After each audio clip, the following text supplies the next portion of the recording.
Did you know that your employment income, your 9 to 5 job, is the highest taxed income in Canada? This is crazy. But there are things you can do to reduce your taxes, and that's what we've been talking about today.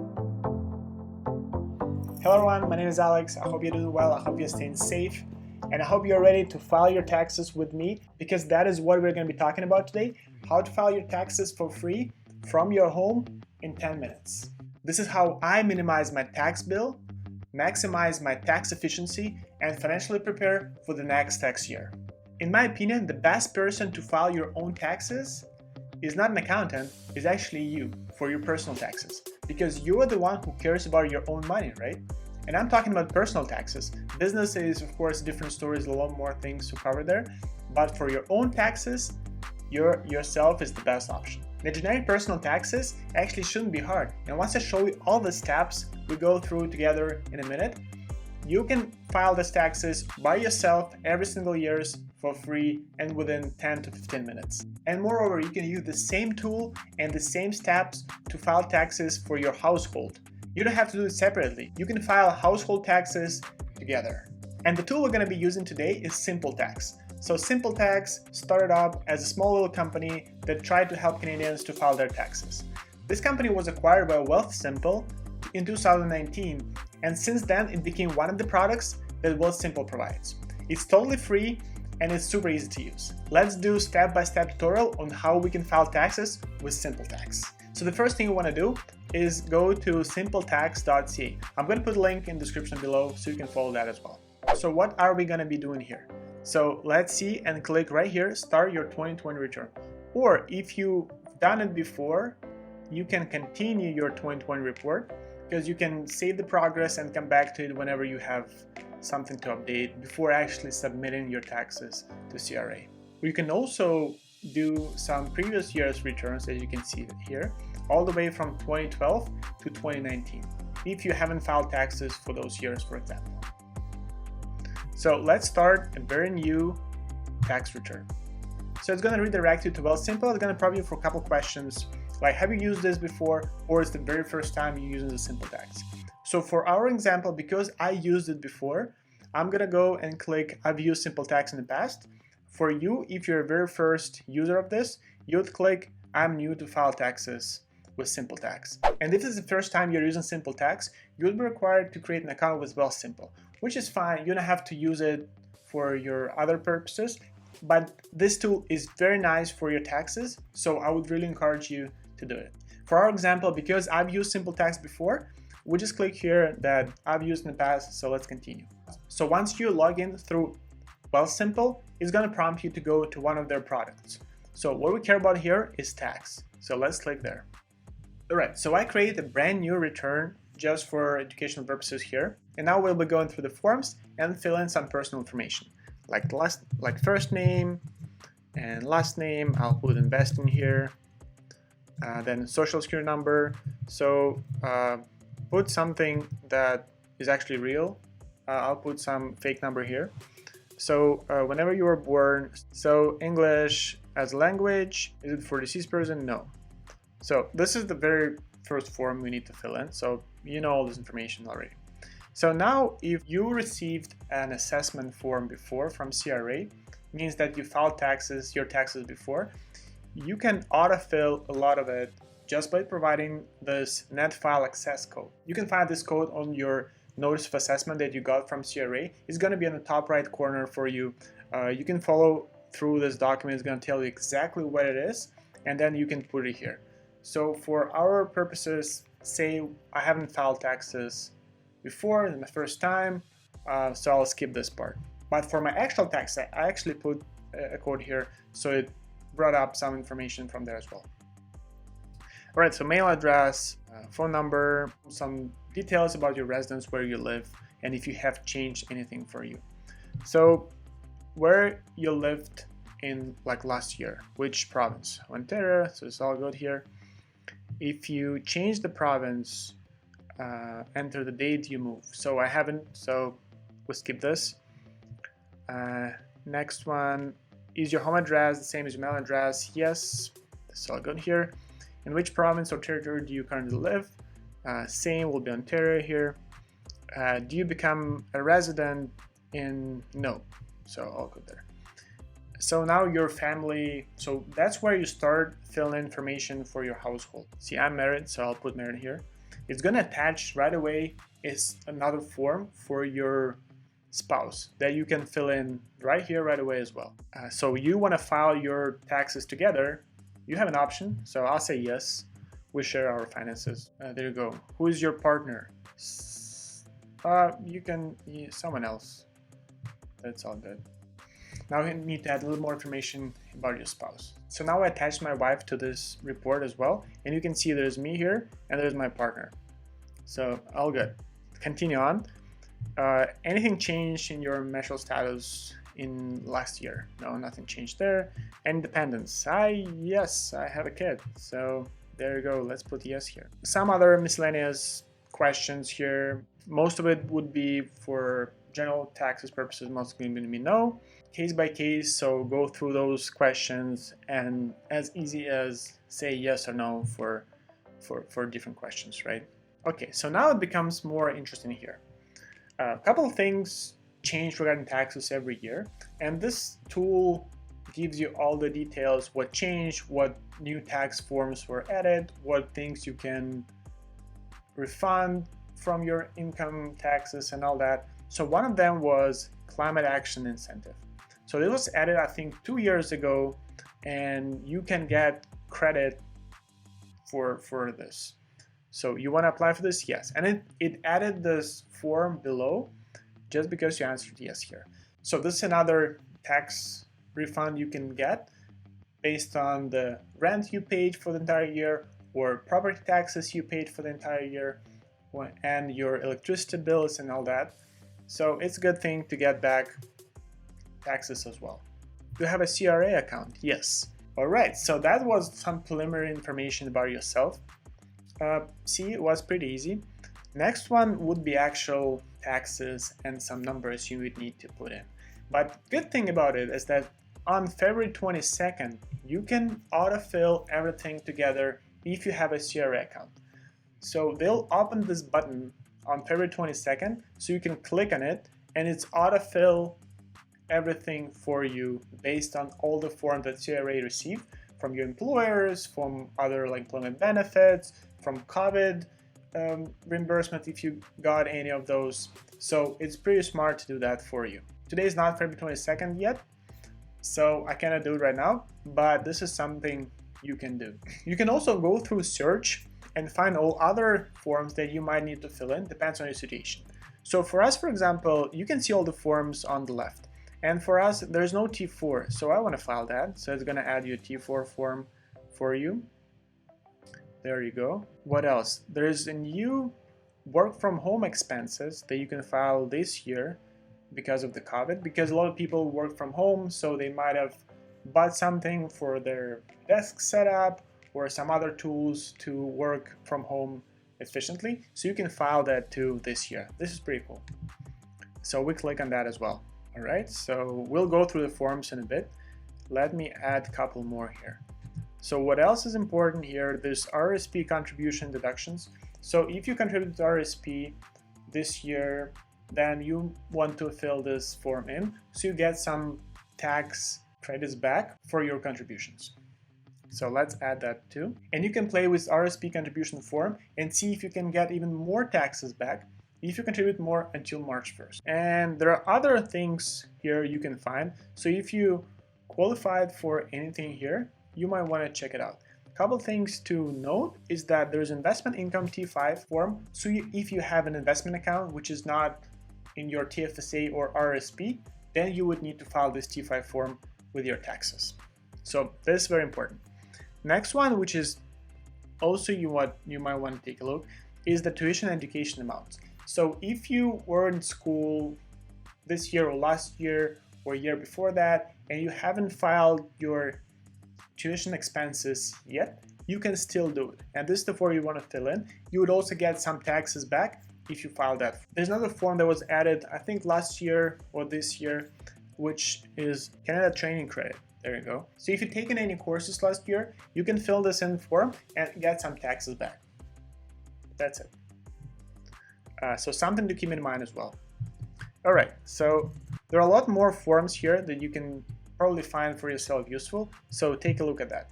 So now, once we have all the forms here for us, we can go through it and fill them in. So let's see where we started here. So spouse or common law partner. A good thing about SimpleTax, they provide you with links. If something you don't understand, it'll give you some hints or where to look up things that you might want to. And there are two types of hints they give you.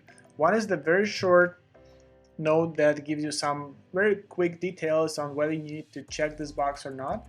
And the other one is the actual link that goes to the Canadian government website with more details that you can go through if you want to get more information. So there you go. That's what it's all about. You can read through that and see if it applies to you or not. Very convenient. So now dependents, that would be your kids, for example. So let's put some information here. Everyone is different, so whatever suits you or whatever is your station, what you need to be doing here. And let's see, so for example, something like this. All right, net income, that would be actually 0, because he's just a 1-year-old. Also, see, there's a hint here, so it'll tell you what's happening. Did Apple have an infirm? No. Okay. Tax credit for your child. Do you have any adoption expenses for Apple? No. Entire amount, dependent children. Claim everything if eligible. It's going to tell you if you're not eligible, you're not going to get it. If you're eligible, they're going to get it. So, any childcare expenses. Again, there's a link here. You can go through those. Things like courses, or if the kid went to any trainings or things like that. So it might be eligible for you. Check it out. Next one is climate action incentive. So this one is actually pretty easy to fill in. It says, will you or your partner claim this? One of you need to claim it. So it's going to be me, for example. Let's see. And boom, you can see right away, you will get a $525 refund just by filling in this climate action incentive. It's actually pretty accurate. That's what you actually get as a tax refund. Ask you if the information above is correct. You say yes. And if you live in a small rural community. So I think I do. So I'll do that. And it added $53 on top of that. So check if you're not in one of these metropolitan areas. Next one is Ontario Trillium Benefit, or OTB. So we want to claim this. Yeah, we want to claim this as well. And again, one of you can claim it only. Ontario Energy and Property Tax Credit, so yes. And Northern Ontario Credit, this one is no because I'm not in Northern Ontario. So, but if you are, you can claim it as well. And a couple things here you need to fill in, like rent. So I didn't have any rent. So then property tax, say like $4,000. Property tax, energy costs, accommodation in a public or non-profit long-term care home. So I'll skip this. Student residence, no, I did not. Would you like to receive the benefit in June instead of receiving it monthly starting July? So you have an option here. You're either going to be getting this tax credit every single month, or you're going to get a lump sum in June but a year later. So I prefer to get it monthly, so I get this money right away, rather than getting a lump sum in a year or two, because the inflation is going to eat it out by that time. So principal residence, again, that's actually where you live. Basically a total of these two numbers, 4,000 plus 2,000 is going to be $6,000. All right, so we're done with this one. Next, T4. So this is your employment income. We'll put some, Apple Inc. For example, we work at Apple, and you'll get all this information from your employer, or it's going to be on your CRA account, or once you click that button in the top, remember, where you can autofill everything, it's going to autofill this form for you. Right, so for educational purposes, let's put some information in. So our employment income, I actually pre-calculated this, so it is sort of real, but it is not. Let's see, 86, then 686, the 39 and the 22 box 689821. This box 42370 and 42370. And now as you can see, the refund box changed and added a little more here for us to get these taxes back, which is pretty good. Let's continue on. It might be different for you, and if you have some extra boxes that you need to fill in that appear on your T4, you can add more boxes here. So very convenient and easy to use. Next one is work from home expense. So the way this works, you can decide or choose here why you work from home last year. And one of the main reasons people work from home was due to COVID, right? So we'll click that. This opens up another form for you, and you have two different options how you can apply for this. One is the detailed method. If your employer provided you with a T2200S form with all the expenses that happen and all that, or you can do the temporary flat rate, which is where you would put in the days, how many days you work from home since March 23rd. So we decided we're going to use this flat rate method. And how many days? So I pre-calculated as well. So if you work from home all the way from March 23rd till the end of the year, it's going to be 197 days. That excludes holidays and weekends. And it's going to add just $100 on top of our return, which is pretty good. All right, continue on. Now the big part is RRSP contributions. That's actually where you can get more taxes back. So let's see, what was your contribution limit last year? So let's say it was $10,000. Okay, this is just the limit. This is not a contribution. Now, did you make any RRSP contribution this last year? Yes, I did. And then you decide what is the RRSP contribution. So you can do two different RRSP contributions. One is that goes all the way from March 3rd last year till December 31st last year.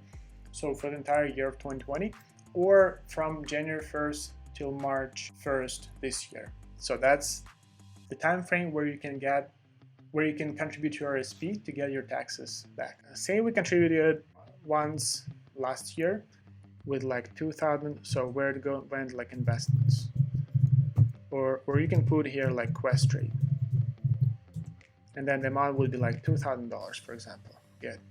And then see that the box, this box just got updated, $500 more just for 2,000 contribution to RRSP. This is amazing. Next one, you had another contribution in January 1st to March 1st. All right, 600 more. So now for $4,000 of contribution to RRSP, so we're gonna get $1,100 back from our taxes, which is pretty good, right? So this is some lifelong learning plan. So no, I haven't done that. If you did, feel free to fill this in as well. Some unused contributions, no unused contributions, or if you have anything unused from years before, you can fill this in as well. And now there's a button here, calculate, right? So if you click this, it's gonna open you this window where you can play with your contributions and see what's gonna happen. So if you contribute 1,000 more, so right now you're contributing $4,000, say you contribute 1,000 more, then you're gonna get $400 back more with your refund, right? And then your room is $10,000, right? So if you change this to $6,000, it's gonna be 800 more and whatnot. So if you contribute your total limit of RRSP, you're gonna get back $2,400 back in your tax refund, which is great. This also depends on your income and your tax bracket. So if you're in a higher income bracket, first, your contribution limit is going to be way higher than $10,000. I think it goes all the way to $25,000 max. And also, because you can contribute more, you can get more taxes back. So this is the tool you can use to calculate that. And every person is different, so your situation might be different. But remember, you have until March 1st to still contribute to your RRSP for your 2020 tax year. So keep that in mind. Let's move on here. I think we're done actually. So we're done with all the tax forms and all that. And now what this tool also provides, you can check and optimize. So we'll do some calculations and we'll see if we missed anything or not. and it'll tell us what to do next. As you can see, it gave us some suggestions. You can apply for this tax, you can learn about it clicking on this link and see if you're eligible or not. If you paid some GST or SST taxes, you can also apply for that. Make sure you set up direct deposit so your tax refund goes directly to your bank account. It also gives you some warnings that something was not right or was not filled in. For example, would you submit any returns from 2017 to 2020? No, I would not. Or yes, you would do, then you need to fill those in. Then you need to provide your access code for your net file from your notice of assessment that we talked about all the way in the beginning of this tutorial. Then you need to make sure you complete your partner's return. As you can see, it shows zeros here as it hasn't been completed yet. So you need to go there and do the same thing that you just did for your account. So make sure you submit T4E form if you had any employment insurance for your children paid to you, right? And again, that button, the autofill button, is going to autofill everything for you, as well as that T4E form, and also give you some errors. So let's see what it tells here. Yeah, so this is the thing that we haven't completed the partner's return, so it gives you a couple errors. You need to go back and fix those. Once you've fixed everything and it doesn't show you any errors, that's when you're pretty much done, and you can go ahead and submit this to CRA. And you're done. And you can only submit starting February 22nd. That also be a good day to double check that everything is fine by clicking the autofill button in the top of your return. And this is the tool that you're going to use to file your taxes. It is free, you don't have to pay anything for it. And it's super simple to use. Tell your friends that it exists.